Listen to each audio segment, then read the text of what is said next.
In the quiet village of Umudike, nestled between the lush hills and flowing rivers, lived a man named Chinua Achebe.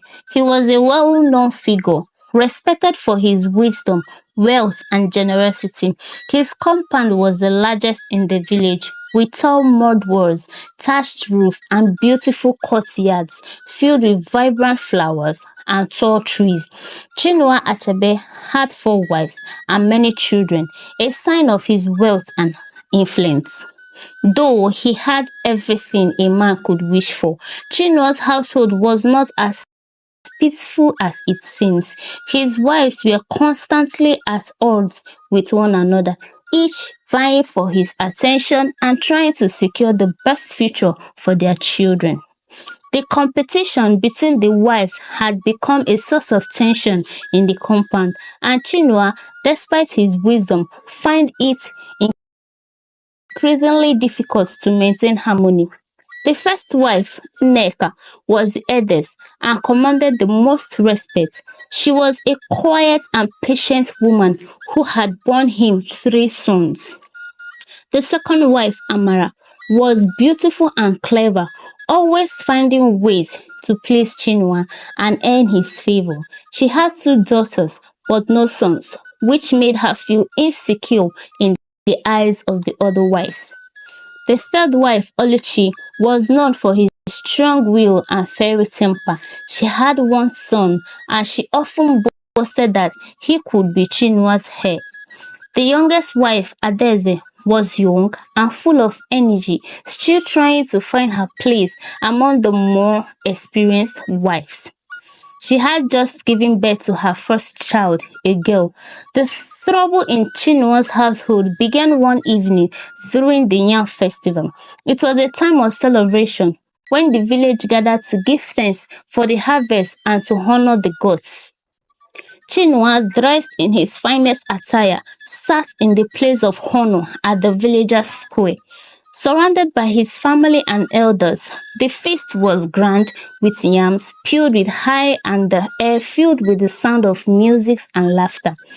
As the festival drew to close, an elderly old woman bent with age and leaning on a crooked staff approached Chinua. Her voice was raucous and her eyes glowed with an otherworldly light. Chinua Achebe, she called. The crowd fell silent. You are a man of great wealth and power, but do not think you are beyond the reach of fate. Beware of thy envy that lurks in your household, for it will bring you great sorrow. Chinua, though taken aback, did not show his fear. He thanked the old woman and dismissed her words as the rambling of an ancient storyteller. Yet, deep within him, her words stirred something in him. Weeks passed, and the tension between Chinua's wives grew worse. Nneka, the first wife, began to complain about how the younger wives were disrespecting her authority. Amara, the second wife, became more distant, spending more time with her daughters and less with Chinua. Oluchi, the third wife, became obsessed with ensuring her son would inherit Chinua's wealth. While Adaeze, the youngest, started to feel isolated and alone in a large household. One night, as the moon hung low in the sky, strange things began to happen. Chinua's goats were found dead in the pen, their throats slashed. The yams in the barn began to rot mysteriously. Even though the harvest has been good, the villagers whispered of a curse and soon rumors spread that one of the Chinua's wives had consulted a dibia, a powerful sorcerer, to bring misfortune to the others. Chinua, troubled by the event, summoned the village elders to his compound. Together, they called a meeting with his wives. The elders, dressed in traditional attire, red caps and white wrappers, sat in a circle as Chinua addressed his household. I have always been a man of peace, he began. I have treated each of you with respect and provided for all of your needs. But now, there is a spirit of envy and division in this household. I demand to know who is responsible. Each wife denied an involvement in the strange occurrence, but the eyes told a different story. Nneka, the first wife, sat quietly, her face unreadable. Amara avoided Chinua's gaze, her hands trembling slightly. Oluchi glanced at others, her jaw clenched, and Adaeze, the youngest, wept silently, cuddling her infant daughter. The elders, sensing the tension, decided to consult the village dibia to uncover the truth. The next morning, Chinua, accompanied by the elders, made his way to the dibia's shrine deep in the forest. The air was thick with smells of burning herbs, and the sound of drums echoed in the distance. The dibia, an old man with white hair, piercing eyes, welcomed them with a knowing smile. "You have come to seek the truth, Chinua Achebe," the dibia said, his voice low and gravely. "But be warned, the truth is not always easy to bear." The dibia performed a series of rituals, casting cowries and speaking in tongues. After that seemed like hours, he turned to Chinua with a grave instructions. "The spirit of envy has indeed entered your household. One of your wives has sought to use dark powers to bring harm to others, but the cause has spread beyond her in control." Chinua's heart sank. "Who is responsible?" he asked, his voice barely above a whisper. The dibia shook his head. "The spirits are unclear, but know this, Chinua Achebe, the curse will only be broken when the guilty one confesses and the household is purified." With a heavy heart, Chinua returned to his compound. Days passed, and the tension grew unbearable.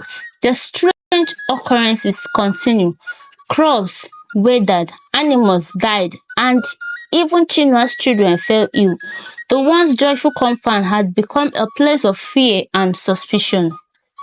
One evening, as the sun set behind the hills, Chinua gathered his wives and children in the courtyard.